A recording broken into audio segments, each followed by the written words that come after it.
आप सबों का बहुत बहुत स्वागत करते हैं हमारे YouTube channel RJ Ram blogs में। तो दोस्तों नमस्कार, मैं हूं आपका दोस्त आरजे राम और रोज़ की तरह आज भी मैं आपके लिए एक विशिष्ट जानकारी के साथ आया हूं। दोस्तों हमारा देश त्योहारों का देश है। जी हाँ, ये कहना अतिशयोक्ति नहीं होगी क्योंकि यहाँ पे कई धर्म, समुदाय, संप्रदाय के लोग रहते हैं। हमारा देश कई राज्यों में बटा हुआ है। खास करके त्योहारों का मज़ा ग्रामीण इलाकों में देखने को मिलता है। गांव के लोग त्योहार का भरपूर आनंद लेते हैं। तो चलिए इसी क्रम को आगे बढ़ाते हैं और आज जो हम ब्लॉग में चर्चा करने जा रहे हैं वो है कर्मा पूजा के बारे में या कर्मा पर्व के बारे में। दोस्तों कर्मा पर्व एक प्रमुख लोक पर्व है जिसे भारत के कई राज्यों में विशेष रूप से झारखंड, बिहार, उड़ीसा, मध्य प्रदेश, छत्तीसगढ़ और पश्चिम बंगाल के आदिवासी समुदायों द्वारा मनाए जाने वाला प्रमुख त्यौहार है।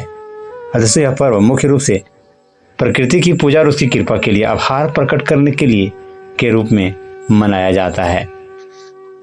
दोस्तों आज हम बहुत तरह की जानकारियां प्राप्त करेंगे कर्मा पर्व के संबंध में, लेकिन आगे बढ़ने से पहले आपसे काइंडली रिक्वेस्ट है कि आप अगर यदि हमारे चैनल में नए जुड़े हैं तो चैनल को सब्सक्राइब कर दें, लोगों को बताएं, लोगों में शेयर करें और हमारे ब्लॉग के बारे में कमेंट के माध्यम से हमें ज़रूर बताएं। हमारे खूबियों, हमारे कमियों के बारे में बताएं ताकि हम ब्लॉग को और बेहतर बना सकें, आपके लिए पेश कर सकें। फिलहाल देर न करते हुए आपको फिर से ले चलते हैं जानकारी की तरफ। दोस्तों कर्मा पर्व में विशेष रूप से कर्मा वृक्ष, कदम या पलाश की पूजा की जाती है जो समृद्धि और खुशहाली का प्रतीक माना जाता है। दोस्तों ये पर्व फसलों की अच्छी पैदावार और प्रकृति की कृपा के लिए मनाया जाता है। किसान इस पर्व के माध्यम से भगवान से अच्छी फसल की कामना करते हैं। और दोस्तों कर्मा पर्व सामुदायिक भावना और एकता को प्रोत्साहित करता है। लोग मिलकर कर्मा गीत गाते हैं और नृत्य करते हैं। दोस्तों कर्मा पूजा में मुख्य रूप से कर्मा वृक्ष की शाखा को घर लाकर उसकी पूजा की जाती है। पूजा के दौरान महिलाएं उपवास रखती हैं और पारंपरिक गीत गाकर और नृत्य कर कर्मा देवता को प्रसन्न करती है। यह पर्व विशेष रूप से भाई बहन के रिश्ते को मजबूत करने के रूप में भी देखा जाता है। दोस्तों कर्मा पर्व में लोग जंगल से कर्मा वृक्ष की शाखा लाते हैं और इसे गांव के बीच में या फिर किसी विशेष स्थान पर स्थापित करते हैं। इसके बाद सामूहिक रूप से उसकी पूजा की जाती है। और दोस्तों इस पर्व में खास तौर पर महिलाएं उपवास करती हैं। वे संतान सुख, भाई की लंबी उम्र और परिवार की समृद्धि की कामना करती हैं। उपवास के दौरान महिलाएं कर्मा गीत गाते हैं और विशेष नृत्य करती हैं। इस पर्व के दौरान सामूहिक नृत्य और गीतों का विशेष महत्व है। दोस्तों लोग समूह में पारंपरिक कर्मा गीत गाते हैं और नृत्य करते हैं और यह नृत्य पूरे रात तक चलता है और इसमें गांव के सभी लोग भाग लेते हैं, खासकर महिलाएं, बच्चियां। गीतों के माध्यम से प्रकृति की महिमा और कर्मा देवता की स्तुति की जाती है।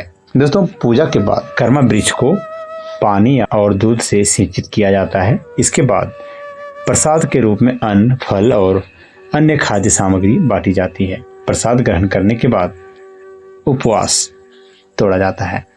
दोस्तों इस पर्व का एक और महत्वपूर्ण पहलू भाई बहन के बीच के संबंध को मजबूत करता है। बहनें अपने भाइयों की लंबी उम्र और सुख समृद्धि के लिए कर्मा देवता से प्रार्थना करती हैं और भाई अपनी बहनों की सुरक्षा और स्नेह का वचन देते हैं। दोस्तों कर्मा पर्व में समाज और सामूहिकता की भावना अत्यंत महत्वपूर्ण है। सभी लोग मिलकर पर्व की तैयारियों में हिस्सा लेते हैं और यह समाज के हर वर्ग के लिए समान अवसरों का प्रतीक होता है। इस प्रकार कर्मा पर्व न केवल प्रकृति के प्रति आभार व्यक्त करने का अवसर है बल्कि यह समाज में एकता, प्रेम और सहयोग को भी बढ़ावा देता है। आइए दोस्तों अब जानते हैं कि कर्मा पर्व के पीछे कुछ कथा के बारे में, जो कि बहुत ही रोचक कथा। दोस्तों आपसे जुड़े रहिएगा, कहीं जाइएगा नहीं, आरजे राम ब्लॉग्स के साथ जुड़े रहिए। जैसा कि आज हम बात कर रहे हैं कर्मा पर्व के बारे में और अब हम बात करने जा रहे हैं कर्मा पर्व से संबंधित कुछ कथा के बारे में। दोस्तों प्राचीन काल में दो भाई थे, कर्मा और धर्मा। कर्मा बहुत परिश्रमी था और हमेशा अपने कर्मों पर ध्यान देता था, जबकि धर्मा भोग विलास और आलस्य में लिप्त रहता था। कर्मा खेतीबाड़ी और मेहनत में विश्वास रखता था, जबकि धर्मा ने अपने हिस्से की संपत्ति को नष्ट कर दिया और आराम की जिंदगी जीने लगा। एक दिन कर्मा देवता की पूजा कर रहे थे और उनके खेतों में हरियाली छाई थी। धर्मा को यह देखकर ईर्ष्या हुई और उसने कर्मा से कहा कि उसका विश्वास और कर्म बेकार है। धर्मा ने कर्मा की मेहनत और पूजा का अपमान किया और कर्मा वृक्ष को काट दिया। इसके बाद कर्मा ने दुखी होकर अपना गांव छोड़ दिया। कर्मा के जाने के बाद गांव में सूखा पड़ गया और फसलें नष्ट होने लगी। गांव वाले परेशान हो गए और समझ गए कि यह सब कर्मा के जाने के कारण हो रहा है। वे कर्मा से माफी मांगने और उसे वापस लाने के लिए गए। कर्मा ने गांव वालों की प्रार्थना स्वीकार की। वापस आकर कर्मा देवता की पूजा की और वृक्ष को फिर से जीवित किया। इसके बाद गांव में फिर से हरियाली लौट आई और समृद्धि बढ़ी। तो दोस्तों, इस कथा के माध्यम से यह संदेश दिया जाता है कि कर्म और परिश्रम का हमेशा फल मिलता है और आलस्य विनाश का कारण बनता है। कर्मा देवता की पूजा इसलिए की जाती है ताकि लोग अपने कर्मों का महत्व समझें और समाज में समृद्धि बनी रहे। दोस्तों, कुछ स्थानों पर कर्मा पर्व को ऋतु परिवर्तन और नई फसल के स्वागत के रूप में भी मनाया जाता है। यह समय खेती के लिए महत्वपूर्ण माना जाता है, इसलिए यह पर्व विशेष रूप से किसान समुदाय के बीच लोकप्रिय है। दोस्तों, आदिवासी समुदायों में यह पर्व प्रकृति के साथ उनके अटूट संबंध को दर्शाता है। वे मानते हैं कि प्रकृति की कृपा से ही उनकी जीवन यात्रा सुचारू रूप से चलती है, इसलिए कर्मा पूजा के माध्यम से वे प्रकृति को धन्यवाद देते हैं। दोस्तों, समय के साथ कर्मा पर्व का स्वरूप थोड़ा बदला है, लेकिन इसकी मूल भावना आज भी जीवित है। दोस्तों, अब यह पर्व न केवल ग्रामीण क्षेत्रों में बल्कि शहरों में भी मनाया जाने लगा है।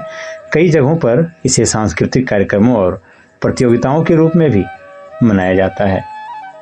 खासकर आदिवासी समाज के लोग जहाँ कहीं भी बसते हैं वहाँ कर्मा पूजा का आयोजन करते हैं और अपनी संस्कृति को जीवित रखते हैं।